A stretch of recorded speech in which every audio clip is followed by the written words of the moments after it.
Hey everybody, Agent of Doubt here, coming to you from Misty's side of the couch because it's more photogenic, once again. The topic du jour among many of the YouTubers that I've been following has been incels, or involuntary celibacy. And it's not just those who identify with the term or feel like they want to talk about it for reasons that are wholesome. It's also basically a rehashing of what we had a couple of years ago when a bunch of YouTubers like to talk about true forced loneliness. They find them as the low-hanging fruit to be easily ridiculed. And so a bunch of videos come out where everyone gets to gather round and laugh at the village idiots, right? So here's my take on it. Although I find it highly unproductive to hash through somebody's reasoning for why they've been left out of the game of life and why they feel that society was partly to blame in order to just ridicule them, I do think that there's something to looking at these problems that some of the quote-unquote incels have been describing and seeing whether there's something to it, and having a rational discussion about it without insulting them. And I felt like I have some wisdom to be able to share to those people who think that incels are this wonderful topic that is fresh and new, and we need to explore it to see if there's any lulls to be had.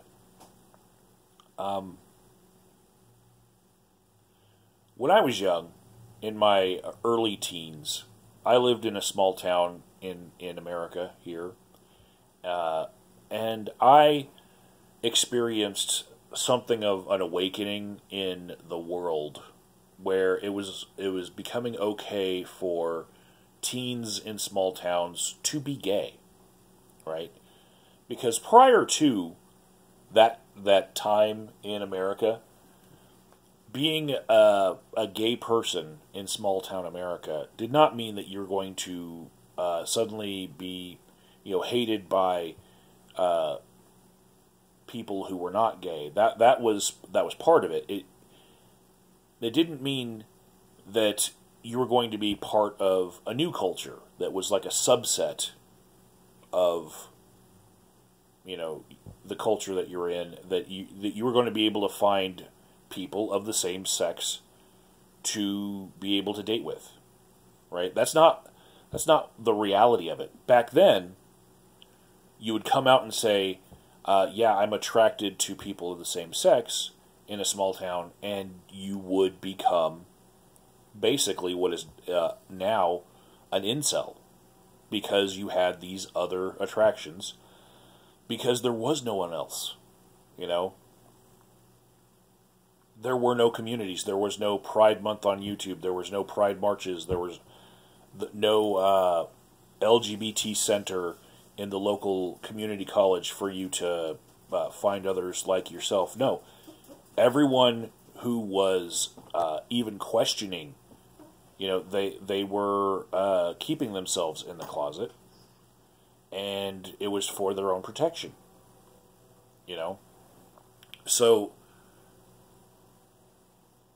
after my generation, I feel like it's gotten a little bit easier for people to explore those feelings and come out as gay and still have a community to be a part of.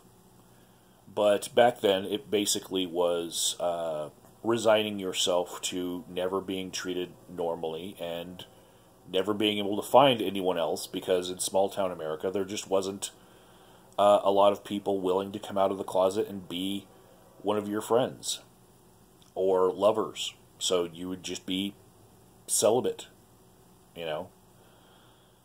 And during this time in my childhood, I saw something profoundly mature come from another one of my peers. And it happened while I was a freshman in high school. A girl that I remember her name being Brandy. She was propositioned by a lesbian, you know, and a lot of her friends, myself included, were of the mindset of, "Ooh, what are you gonna do?" You know, what did you like? You know, shut that shit down? Did you tell her no in like a really harsh way? You know, how do you let her know that no means no? You know, and you know, did you make sure that you let her know that you are totally above that? You know, did you let her know that like she made a mistake, that she even thought for a second that you would be one of those people? You know, and her reaction was to say no. I told her, "Wow, I'm flattered. I'm just not of the same persuasion. Thank you for the compliment, but I'm just going to decline right now. But it's cool if we hang out later, you know." And that stuck with me. The whole that Brandy said, "I'm flattered." Right? It was so fucking weird because any other time I had heard that a gay person would ask another person out, that person would get violently upset, okay, and say, "No, fag, get out of my face. How dare you, you know, try to be a fag around here."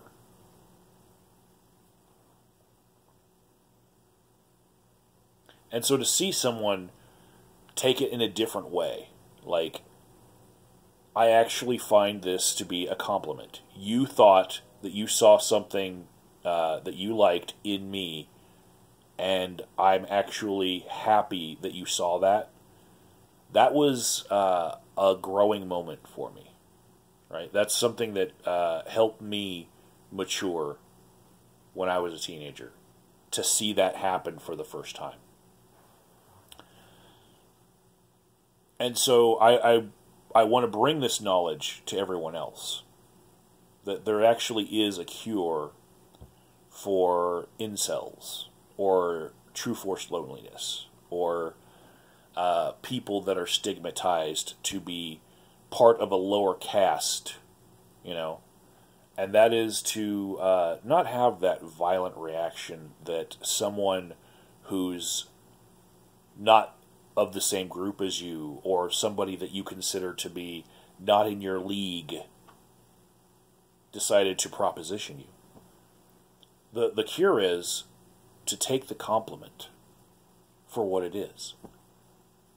They saw something they liked in you and they thought, "You know what? I'd like to hang out with that.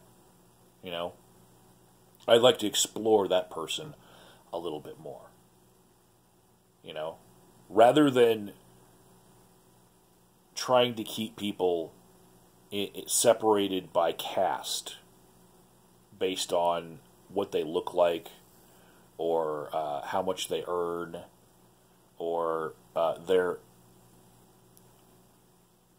hobbies and likes being, you know, something of a weird kink, you know, rather than any of that, rather than just separating people in a way where you are above them, and if they were to proposition you, it would be an insult, because then you feel like they must consider themselves on par with you, and how dare they.